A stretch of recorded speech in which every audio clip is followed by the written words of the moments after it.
Alright, here we go. So, we finally finished Red Sky Mourning, the last of the Jack Carr James Race series. This one was pretty good. I like this one. Little creepy on some things. I won't make too many comments about some of the political views in here. I mean, I agree with most of them, but I won't get too crazy with some of them. Certainly finally interesting to see more of Alice in this one. She has definitely had,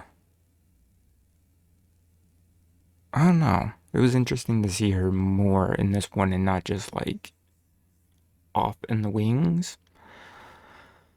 Definitely very interesting dilemma that Reese faces in this one and the constant back and forth. Like, it was, I think, an important step, but it was really interesting to see it like be a lot more constant, and I think it was good to see it more constantly in his head. In the other ones, there was always a moment or a few moments that he would think about something and then would,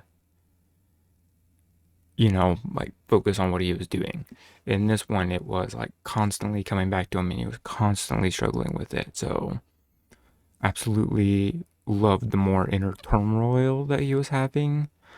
Um, Definitely a good balance on doing stuff with the villains a little bit more. There was less of like the antagonist doing so much in so many chapters, and it focused more on what Reese was doing.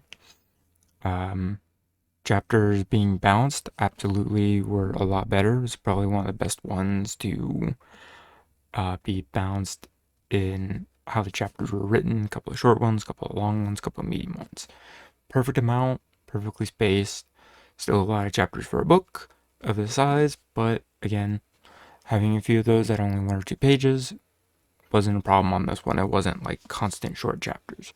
So I will say that was far better. I do love the nod, kind of Hunt for Red October, Red Sky Mourning, Chinese Submarine, all that fun stuff. The summary for this one was a little misleading, I will say. This one made it seem like Red Sky Mourning, like I said, Hunt for Red October. It's all about Reese and Alice, and maybe I did get the hint from the summary that there was going to be a lot more of the evil or another quantum AI working with a Chinese sub, and that like the book was about finding the Chinese sub, they either gone rogue or China was doing something. The fact that it's pretty much the prologue and the whole first chapter and then it's over with was a little interesting and a little disappointing, I will say. But that is just, a summary issue, but this book is about a lot more, has some interesting stuff. Once again, some pretty intense torture scenes, as usual, but also pretty realistic, so I will give that.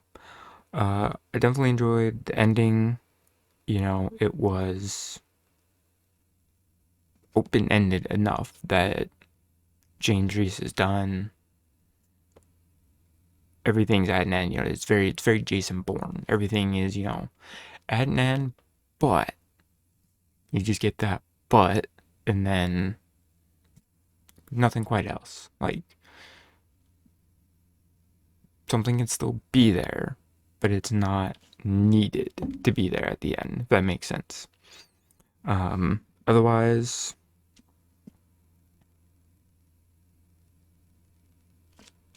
yeah, I mean, I would probably put it, out of all 7 books, Savage Son is my favorite.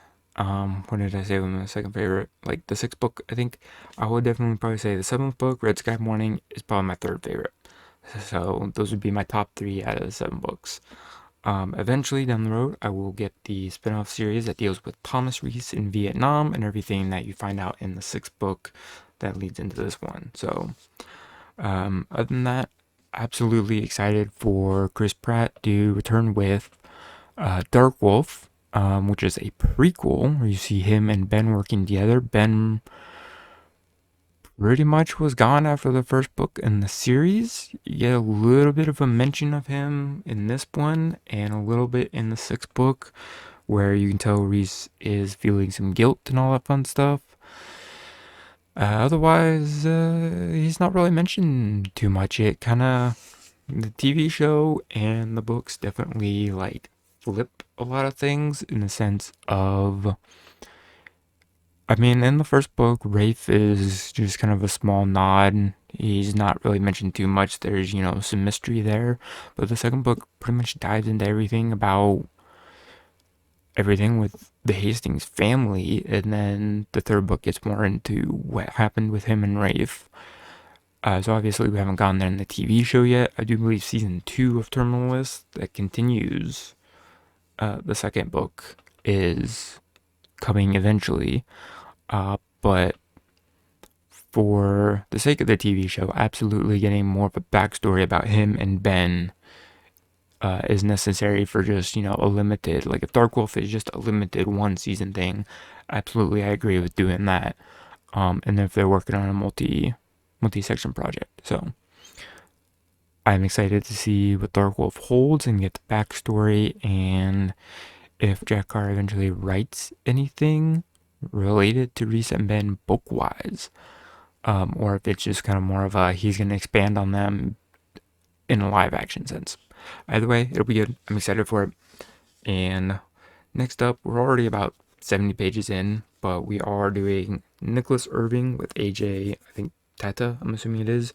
But we're doing the Reaper trilogy, so we just started Ghost Target last night. So for those of you who don't know, Nicholas Irving is a sniper nicknamed the Reaper in a single tour in Afghanistan. About 3.5 months. He had 33 confirmed kills, plus I believe a couple other unknown, unconfirmed kills. They don't know if it happened or if he just wounded people. But 33 absolutely confirmed kills, and makes him new record for the 75th Ranger Regiment for the most kills in a single deployment, which is, I believe, 11 kills a month. So about 1 kill every 2.5, 3 days. I believe that quits it out right. So this is pretty interesting. First reactions, first 10 chapters or so is pretty interesting. Not quite what I expected, but a little bit of what I expected too. So we'll do a review of this one and the next 2 books as we go along. And then after that, we'll probably be hopping around to some other stuff that I have read or have not read in a long time.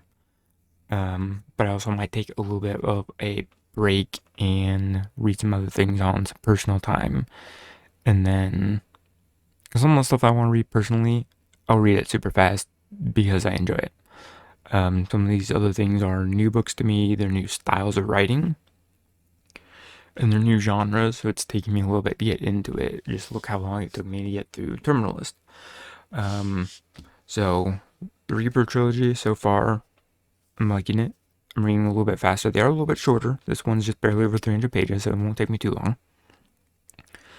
long. So, we'll get through that, and then we'll see what we do next. But there's some other books that I haven't read in a long time that, like, it's been over 5 years, maybe even 10 years for some of them, that I might go back and read, and we'll do not like a review, but hey, I remember from here, but rereading it now type of things. So without further ado, check out everything down below. I will catch everybody in the next section of videos that we do for Nicholas Irving and the Reaper. So adios and have a good one.